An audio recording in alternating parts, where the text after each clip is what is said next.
yang soleh dan solehah dan sahabat.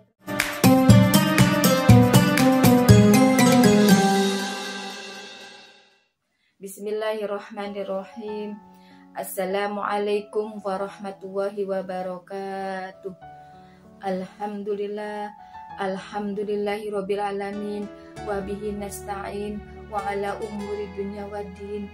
Assalatu wassalamu ala asyrafil anbiya'i wal mursalin wa ala alihi wa sahbihi ajmain, amma ba'du.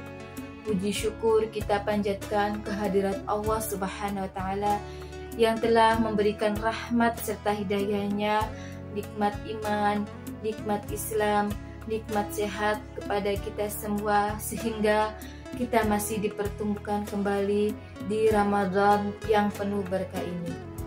Salawat dan salam tak lupa kita panjatkan kepada Nabi Muhammad SAW, pada para sahabatnya, keluarganya, serta kita semua sebagai umatnya. Semoga mendapatkan syafaat beliau di yaumil akhir.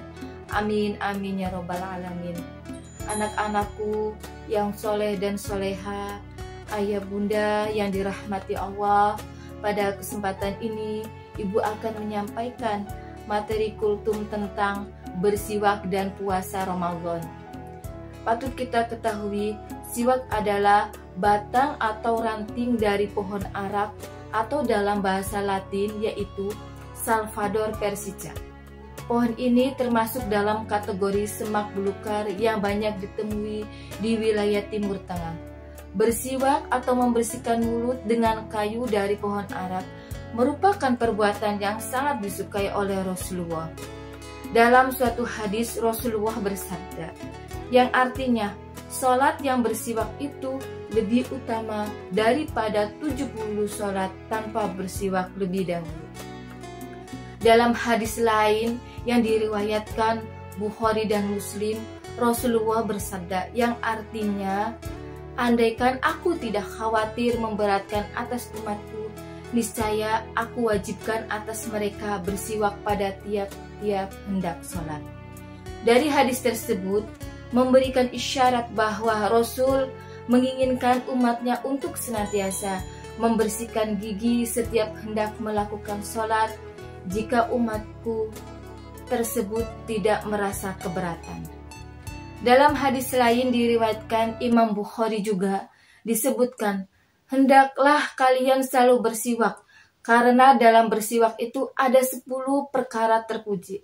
Perkara tersebut yaitu, yang pertama, dapat membersihkan mulut. Yang kedua, membuat Allah ridho. Yang ketiga, membuat setan marah. Yang keempat, dicintai Allah dan malaikat pencatat amal. Yang kelima, dapat menguatkan gusi. Yang keenam, dapat menghilangkan lendir pada tenggorokan. Yang ketujuh, dapat menyegarkan nafas. Yang kedelapan, membersihkan mulut dari cairan yang tidak berguna. Yang kesembilan, dapat menguatkan pandangan mata. Dan yang kesepuluh, dapat menghilangkan bau busuk. Anak-anakku yang soleh dan soleha, ayah bunda yang dirahmati Allah, kemudian ada beberapa waktu yang dianjurkan untuk bersiwak, antara lainnya itu, pertama, ketika bangun tidur. Yang kedua, ketika hendak sholat. Yang ketiga, ketika hendak membaca Al-Quran. Yang keempat, sebelum atau sesudah wudhu. Yang kelima, ketika hendak masuk masjid.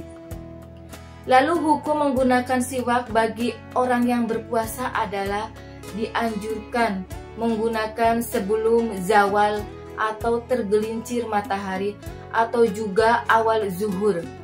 Adapun setelah tergelincir matahari, para ahli fikih berbeda pendapat. Sebagian mereka menyatakan makruh hukumnya menggosok gigi setelah tergelincir matahari bagi orang yang berpuasa. Dalilnya adalah hadis Rasulullah yang artinya, demi jiwaku berada di tengah bau mulut orang yang berpuasa lebih harum di sisi Allah Subhanahu wa taala daripada semerbak kasturi. Hadis riwayat dari Abu Hurairah. Menurut pendapat ini, harum semerbak kasturi tidak baik jika dihilangkan atau makruh dihilangkan selama bau mulut diterima dan dicintai Allah. Maka orang berpuasa membiarkannya. Sebagian sahabat meriwayatkan, saya seringkali melihat Rasulullah bersiwak ketika beliau sedang berpuasa. Bersiwak ketika berpuasa dianjurkan dalam setiap waktu pada pagi maupun petang hari. Juga dianjurkan sebelum atau sesudah berpuasa. Bersiwak adalah sunnah yang dipesankan Rasulullah. Siwak itu kesucian bagi mulut dan keridhaan Allah Subhanahu wa Ta'ala. Hadis riwayat An-Nasai, Ibnu Khuzaimah dan Ibnu Hibban. Dalam kitab sahih mereka diriwayatkan Al-Bukhari secara muallaq. Rasulullah tidak membedakan antara puasa atau tidak berpuasa. Adapun pasta gigi mesti berhati-hati dalam menggunakannya agar tidak masuk ke dalam sehingga membatalkan puasa menurut mayoritas ulama. Demikian yang bisa Ibu sampaikan. Semoga bermanfaat untuk anak-anakku yang soleh dan soleha. Kesempurnaan hanya milik Allah. Mohon maaf jika ada kekurangan. Wabillahi taufik wal hidayah. Wassalamualaikum warahmatullahi wabarakatuh.